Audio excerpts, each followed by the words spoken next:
बिस्मिल्लाहिर्रहमानिर्रहीम। Welcome students, उम्मीद करता हूँ आप सब खैरियत से होंगे। बच्चों, आज हम चैप्टर 2 फोर्स एंड मोशन के 10th लेक्चर के अंदर 2.7 टॉपिक मोमेंटम को समझेंगे।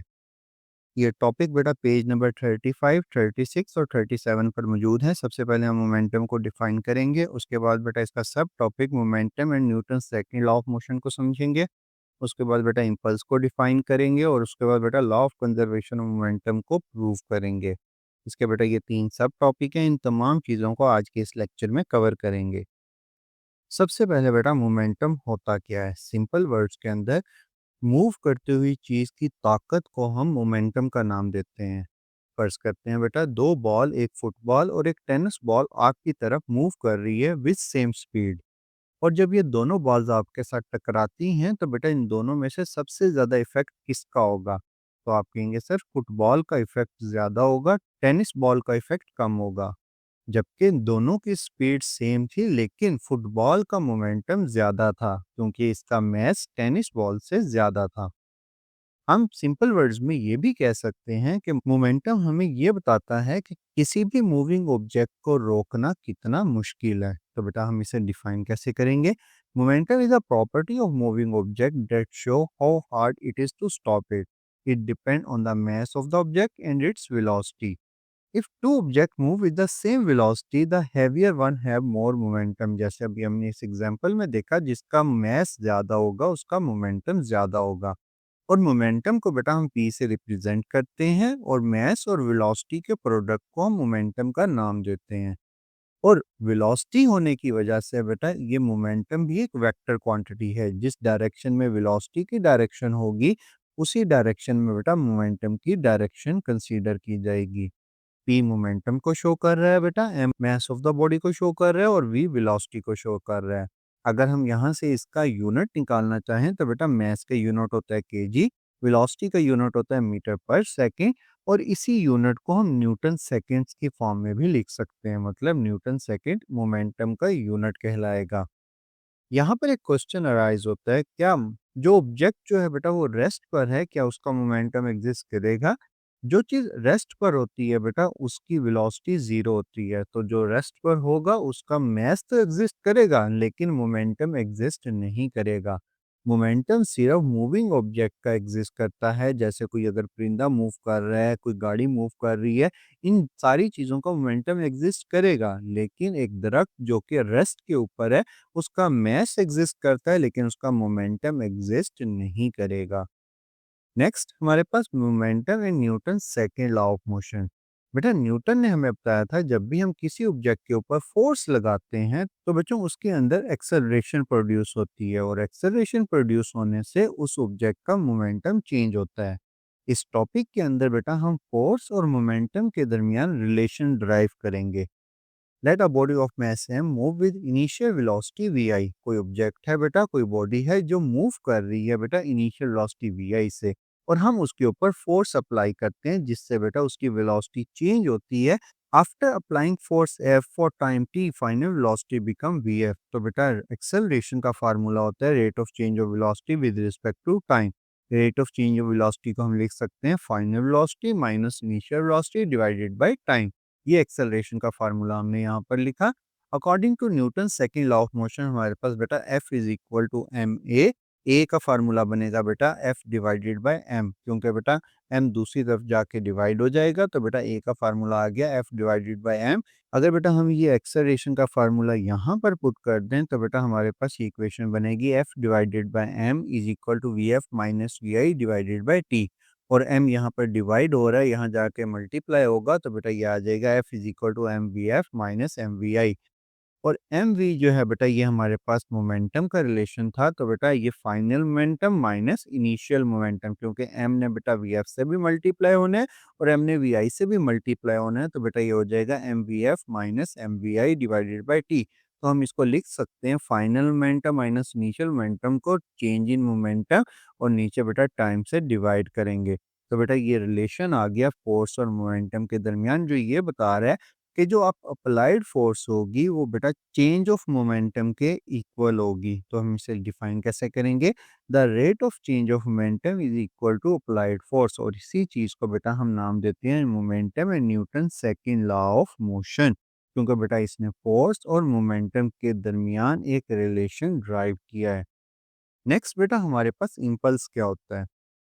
जब बेटा बहुत ज्यादा फोर्स बहुत कम टाइम में किसी भी चीज के ऊपर अप्लाई हो तो बेटा हम उसको अलग अलग डिस्कस करने के बजाय एक ही नाम देते हैं इम्पल्स का। फॉर एग्जाम्पल, जब एक क्रिकेटर बॉल को हिट करता है तो बॉल और बैट के दरमियान जो इंटरेक्शन होता है बेटा वो बहुत कम नैनो सेकेंड्स का होता है, और बहुत ज़्यादा फ़ोर्स बॉल के ऊपर अप्लाई हो जाती है, जिसकी वजह से बॉल इज़िली बेटा स्टेडियम से बाहर जा सकती है।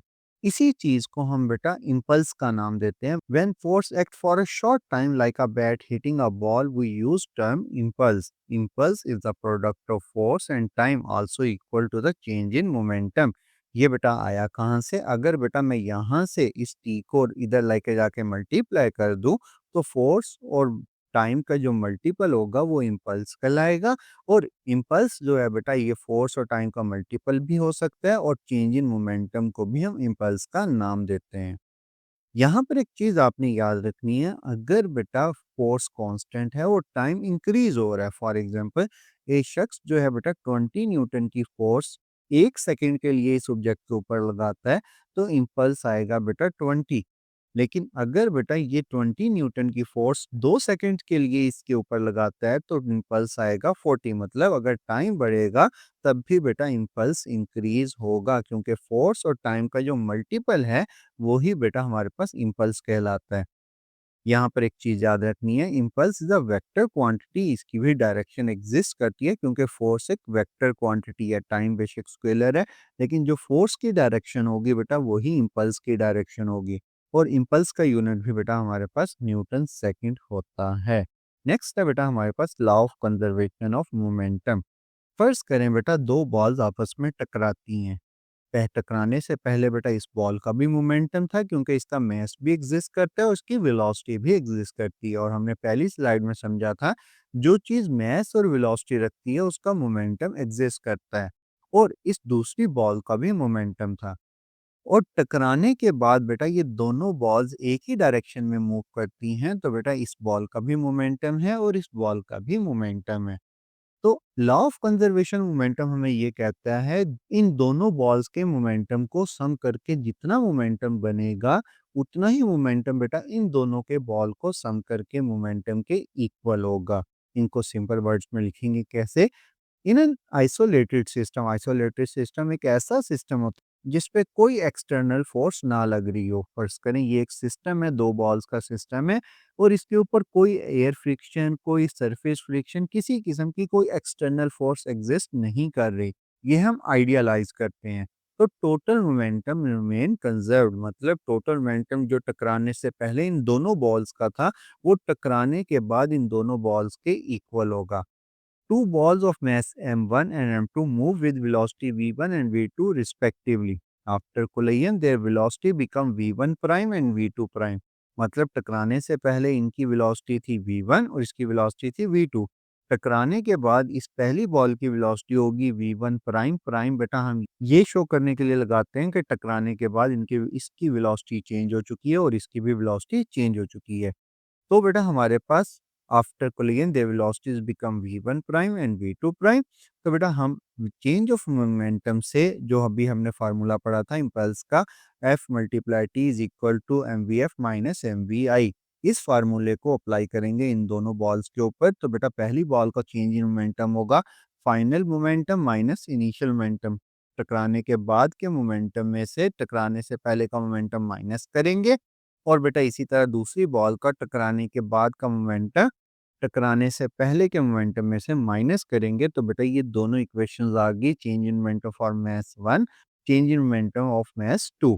और इस टॉपिक का सबसे इंपॉर्टेंट पॉइंट ये है, जरा गौर से सुनिएगा। जब भी बेटा दो बॉल या दो ऑब्जेक्ट आपस में टकराते हैं तो बेटा वो दोनों ऑब्जेक्ट एक दूसरे के ऊपर फोर्स अप्लाई करते हैं अपोजिट डायरेक्शन में।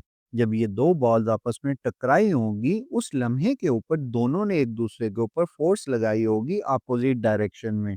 जिसकी वजह से इन दोनों का मोमेंटम, इस बॉल का मोमेंटम और इस बॉल का मोमेंटम इंटरचेंज हुआ होगा, लेकिन दोनों का मोमेंटम का सम जो है बेटा वो सेम रहा होगा।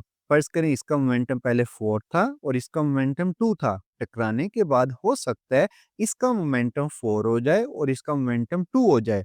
लेकिन जब हम ऐड करेंगे 2 + 4 = 6 और इसका मोमेंटम ऐड करेंगे तो बेटा 4 + 2 = 6, मतलब दोनों का सम इक्वल आया इन दोनों के सम के। तो बेटा हम कहेंगे जिस लम्हे ये टकराए थे उस वक़्त इन दोनों ने एक दूसरे के ऊपर अपोज़िट डायरेक्शन में फ़ोर्स लगाई थी। तो बेटा फ़ोर्स को हम लिखेंगे F = -F', मतलब दोनों फ़ोर्सेस इक्वल इन मैग्नीट्यूड है बट अपोज़िट इन डायरेक्शन है। और जब ये माइनस साइन को हम दूसरी तरफ लेकर जाएँगे तो बेटा दोनों फ़ोर्सेस प्लस होकर 0 आएँगी।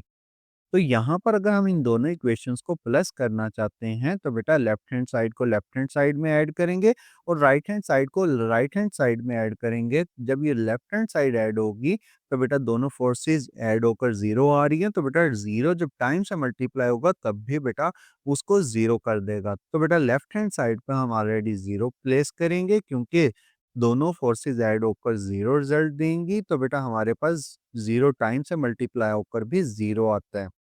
और राइट हैंड साइड पर बेटा ये वैल्यू पहले हमने लिखी और फिर इस वैल्यू में इसको ऐड किया। यहाँ पर नेगेटिव वाली वैल्यू को दूसरी तरफ लेकर जाएँगे तो बेटा ये इक्वेशन बनेगी m1v1 + m2v2 = m1v1 prime + m2v2 prime. अगर आप गौर करें तो बेटा ये पहली बॉल का मोमेंटम है टकराने से पहले और ये दूसरी बॉल का मोमेंटम है टकराने से पहले। और ये दोनों मोमेंटम का सम जो है इक्वल आया बट टकराने के बाद पहली बॉल और दूसरी बॉल के मोमेंटम के सम के। तो हम लिखेंगे total momentum before collision is equal to total momentum after collision. This lies only valid if no external force act on the system. अगर बेटा कोई एयर फ्रिक्शन, कोई सरफेस फ्रिक्शन, कोई भी एक्सटर्नल फोर्स एक्ट करेगी तो बेटा ये लॉ वैलिड नहीं रहेगा और इस लॉ को हम नेक्स्ट टॉपिक में यूज़ करेंगे। ये था बेटा आज का लेक्चर। लेक्चर अच्छा लगा हो तो लाइक और सब्सक्राइब करना मत भूलिएगा। थैंक यू, खुदा हाफिज़।